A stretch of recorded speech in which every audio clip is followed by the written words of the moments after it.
Ya, kembali lagi di Newsroom pemirsa, kami masih membahas pro kontra penghidupan GBHN maksud saya, dan Pak Rifli, Pak Hidayat, closing statement mungkin tentang ya penghidupan GBHN sekarang di zaman sekarang.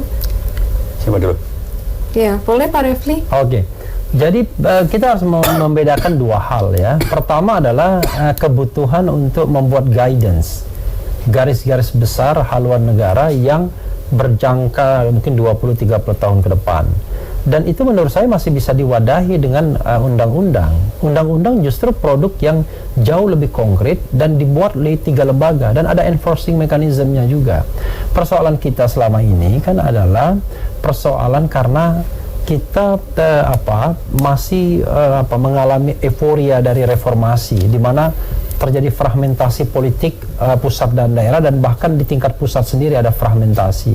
Tapi kalau DPR menjalankan peran kontrolnya, ya betul-betul menjaga produk-produknya yaitu perundang-undangan dan berhadapan dengan presiden, justru DPR kan bisa mengingatkan presiden kalau presiden kemudian menyimpang dari aturan-aturan yang ditetapkan. Demikian juga di tingkat lokal kan bisa mengingatkan secara tidak langsung melalui presiden, melalui kementerian, bahkan melalui anggota-anggota DPRD yang ada di daerah. Nah, masalahnya adalah para anggota DPR ini memegang undang-undang yang dia buat enggak? Saya khawatir jangan nggak baca gitu. Saya kira itu.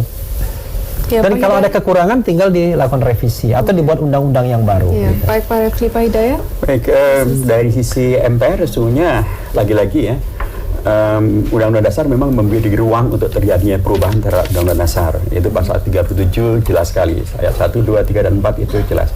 Yang tidak bisa diubah hanya 2 hal, yaitu tentang bentuk negara NKRI dan tentang pembukaan Undang-Undang Dasar. Selain itu bisa dilakukan perubahan.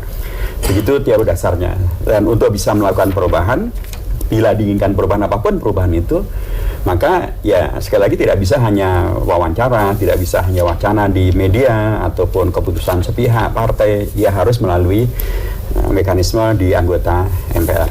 Nomor berikutnya tentang masalah GBHN ini memang bagian yang menurut saya sekali lagi penting untuk kita kaji secara mendalam ya, secara komprehensif juga, karena yang kita inginkan adalah bukan sekedar menghadirkan atau tidak menghadirkan. Kita ingin Indonesia yang sangat besar ini betul-betul dari waktu ke waktu semakin bisa memenuhi cita-cita proklamasi dan cita-cita konstitusi. Karena kalau hanya mengandalkan kepada DPR atau DPD saja, faktanya DPR itu bukan hanya kemudian sebagian besar ditarik untuk menjadi pendukung pemerintah sehingga tidak bisa melakukan peran oposisi itu. Seringkali juga bahkan kritik sekeras apapun kalau diabaikan oleh pemerintah juga tidak bisa tidak dijalankan. Bahkan undang-undang itu dalam pengalaman kita di DPR berapa kali misalnya sudah disepakati DPR dengan pemerintah nggak datang, akhirnya pemerintah bahkan mencabut, bahkan pemerintah membuat perpu. Ini dinamika yang saya kira ya begitulah demokrasi. Dan mudah-mudahan bisa kita terima kasih Pak Hidayat, terima kasih Pak Rifli. Pemirsa, informasi lainnya akan hadir usai jeda berikut, tetaplah bersama kami di Newsroom.